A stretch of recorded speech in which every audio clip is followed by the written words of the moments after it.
Hi guys, good morning.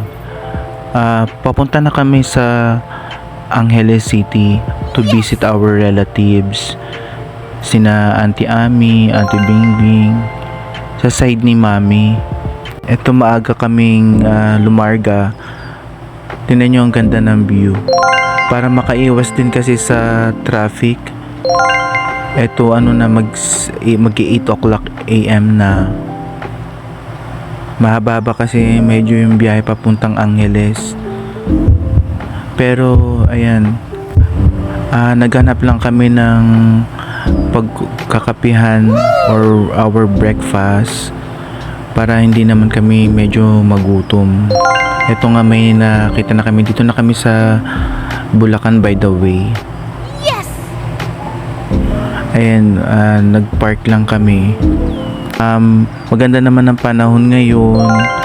Medyo malamig. Ayan po. May nakita na kami kung saan kami pupunta.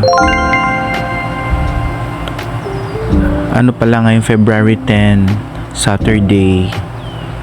Ayan po, nakita namin sa Cafe France. Tingin namin masarap. Dati siyang Dele France Cafe.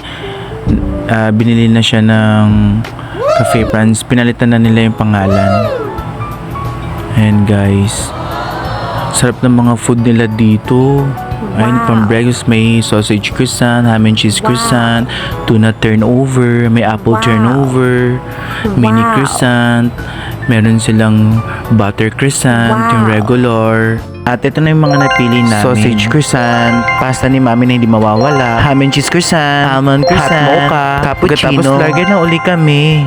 Lalarga na kami. Sumigla boses ko kasi nakapag-breakfast na. Dito na kami ng tanghali kasama ang amin ng relatives. Dito sa Kapampangan Restaurant. Pre-banding po kami. Sarap pala ng mga food. Nagkape po kami dito sa Starbucks Pampanga sa Angeles City. Dito cozy talaga siya. Siyempre ang favorite, triple ensaymada. Hindi mawawala ang matcha, ice matcha. Wow. Pour over ice. Kaya banding-banding lang kami pag may time. Tagal na namin hindi nag-banding eh. Pag may time, banding-banding din. See you guys on my next vlog. Thank you.